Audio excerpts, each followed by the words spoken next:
Inner exploration and empowering wisdom. Our next guest wants to help you create the relationships you want instead of the ones you may be stuck in.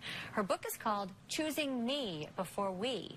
Welcome, life coach Dina Arylo. Thank you so much for being here. Thanks for having me on. And not only do you have advice for people, but you really lived it. You weren't left at the altar, but at your engagement party, which is pretty close. Well, actually, on the way to the engagement party 8 years ago, my fiancé at the time pulled over the car 2 miles from my mother's house, looked at me and said, "Chris, I don't love you, don't want to marry you, and oh, by the way, I've been cheating on you for the last 6 months." And you got past that into did. another healthy relationship, and now you're helping other people do the same. Yeah, it was the greatest gift ever because it wasn't the right relationship for me, and I just didn't want to listen. And I think oftentimes, you know, we don't want to be alone, so we're scared to leave a relationship that doesn't feel like the right one.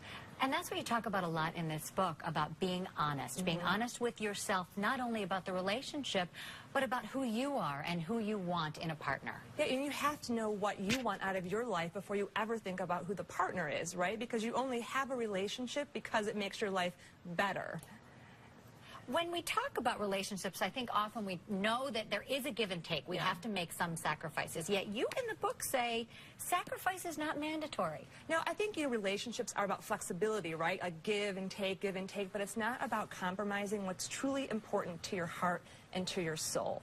And I think far too many of us compromise on that, and then we try to make the person that we're with actually be the person that we really want, when in fact we really have to be honest about what we want in here first. So if it's little habits that bother you, those are okay, but it's the big sort of life choices that you have to know that they're on the same page with you. Yeah, and what you really want out of a partner and what you want out of your life, it's different for everyone, right? What you want, what I want is different. So know what you want, and then you can decide who's the best partner to help you have that.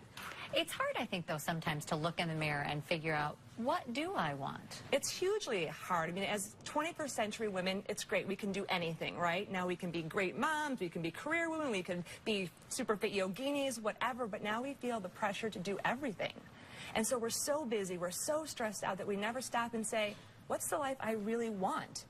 And be careful what you ask for. Exactly. Sometimes you get it. But you found your way past all of this, following these same tenets that you give to other people in the book, and found a really happy relationship. I did. I mean, I fell in love with myself first, and I became my own best friend. And then I met what I call my second best friend here in Chicago, and now we live in California, happily married, just a great relationship, but because I have a great relationship with myself. Well, you have some great advice for people, a great story to tell, which you document in the book as well. I appreciate it so much. It's called Choosing Me Before We. Yes. Thanks for coming in. Thank you.